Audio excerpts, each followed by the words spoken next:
Les films d'action vieillissent mal, très mal. Au mieux, ils deviennent des comédies, tellement ils ont vieilli.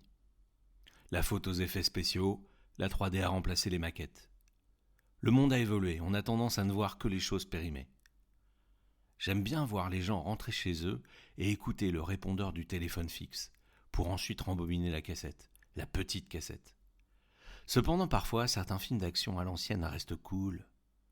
Soit parce qu'on les a tellement vus qu'ils font presque partie de la famille.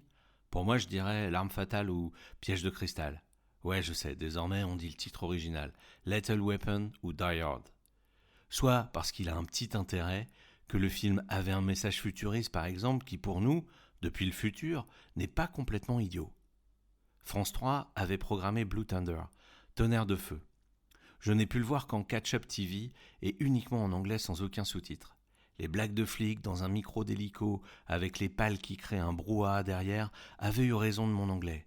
J'avais abandonné au bout de 40 minutes, sentant que je manquais quelque chose.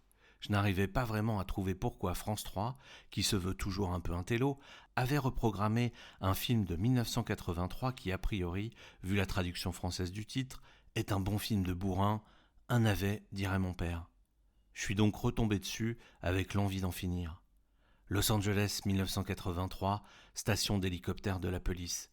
Les hélicoptères de la police sont en soutien à la police au sol, ils font de la surveillance. Quelques anciens du Vietnam sont reconvertis dedans, c'est le cas de l'acteur principal Roy Schneider.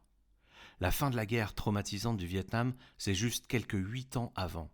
Un jeune enthousiaste, un vieux expérimenté, voilà l'équipe qui enchaîne les sorties pour aller mater à gauche à droite. Oui, j'ai bien dit mater comme les voyeurs. Ils travaillent aussi, rassurez-vous. On assiste même en direct à l'assassinat de la responsable de la commission sur les violences urbaines. Cela sent bon le complot militaro-industriel des films de cette époque et des années 70. Un conglomérat industriel donc, allié à des politiques à l'idée d'introduire un nouvel appareil suréquipé, un nouvel hélicoptère.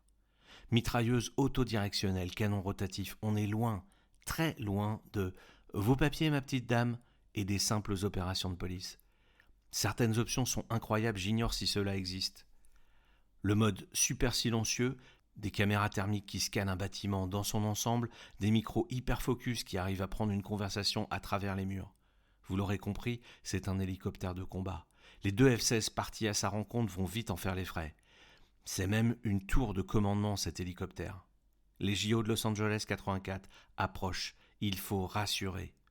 Notre acteur principal va être celui qui va tester l'appareil. D'un autre côté, c'est aussi pour cela que c'est l'acteur principal. Qui dit gros appareil dit grosse rivalité. Le scénario est assez flou justement sur cet ennemi. Visiblement, ils ont servi ensemble au Vietnam et le méchant n'a pas été super propre avec l'ennemi. Souhaite-t-il supprimer notre héros pour se racheter une conscience ? On devra en rester sur cette explication. J'ai pas dormi devant, je précise. L'action se déclenche quand notre héros s'en rend compte.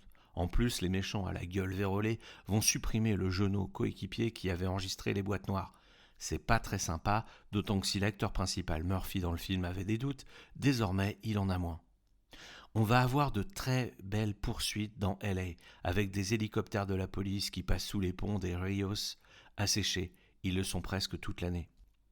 On va avoir des dégâts collatéraux, style un F-16 qui lâche un missile qui vient frapper une tour.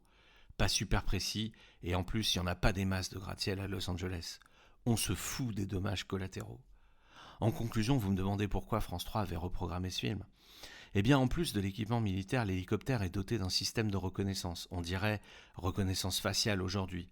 Et quand la personne est reconnue, cela sort son dossier directement à l'écran. Ses données personnelles, on dirait encore. Même si l'écran est à écriture verte sur fond noir, c'est super futuriste, comprendre inquiétant pour l'époque. Murphy réussit à venir déposer ce prototype à 5 millions de dollars sur les rails de chemin de fer pour qu'il se fasse rouler dessus, écrasé. Ouf, on est sauf, le bon vieux héros a vaincu Big Brother. Visiblement, 40 ans plus tard, ils ont peut-être perdu le proto, mais ils n'ont pas perdu les plans.